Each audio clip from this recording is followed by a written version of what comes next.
నమస్తే welcome to Navodayam news with me Srikanth. Andhra Pradesh రాజకీయాల్లో ఒక అంశం చర్చనీయాంశంగా మారింది. అదేంటంటే వైఎస్ జగన్మోహన్ రెడ్డి గారు కడప ఎంపీగా పోటీ చేయబోతున్నారంటూ.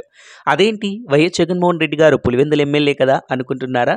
అదేనండోయ్, పులివెందుల ఎమ్మెల్యేగా ఉన్నటువంటి జగన్మోహన్ రెడ్డి గారు పులివెందుల ఎమ్మెల్యే పదవికి రాజీనామా చేసి కడప ఎంపీగా పోటీ చేయబోతున్నట్లు కొన్ని వార్తా ఛానళ్ళు అయితే డెబిట్లు వస్తున్నాయి. అదే పనిగా న్యూస్ కూడా వస్తూనే ఉంది. అయితే దీనిలో ఎంతవరకు నిజం ఉంది అన్నది ఈ వీడియోలో చూద్దాం పదండి. వైఎస్ జగన్మోహన్ రెడ్డి ఆంధ్రప్రదేశ్ రాష్ట్ర శాసనసభలో ప్రస్తుతం పులివెందుల నుంచి ఎమ్మెల్యేగా ఉన్నారు.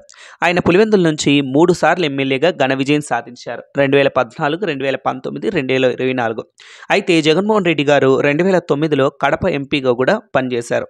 సో ప్రస్తుతానికైతే జగన్మోహన్ రెడ్డి గారి పార్టీ ఘోర పరాభవాన్ని చవిచూడడం జరిగింది. కేవలం 11 స్థానాలకు మాత్రమే పరిమితమైంది.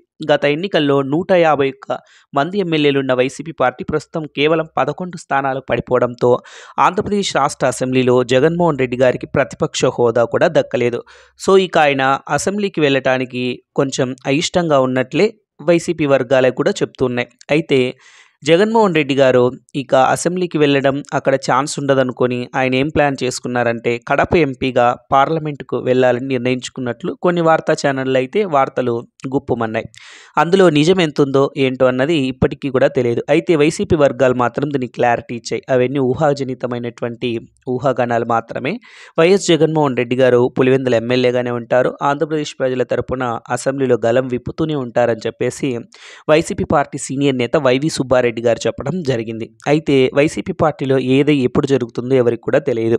ప్రస్తుతం జగన్మోహన్ రెడ్డి గారు రాష్ట్ర విపక్ష నేతకు కూడా లేరు. ఆయన పార్టీ చాలా ఘోరంగా ఓడిపోయింది. కేవలం 11 మంది ఎమ్మెల్యేలను పట్టుకొని ఆయన 5 సంవత్సరాల కాలం వెల్లదీయడం అన్నది అసాధ్యం.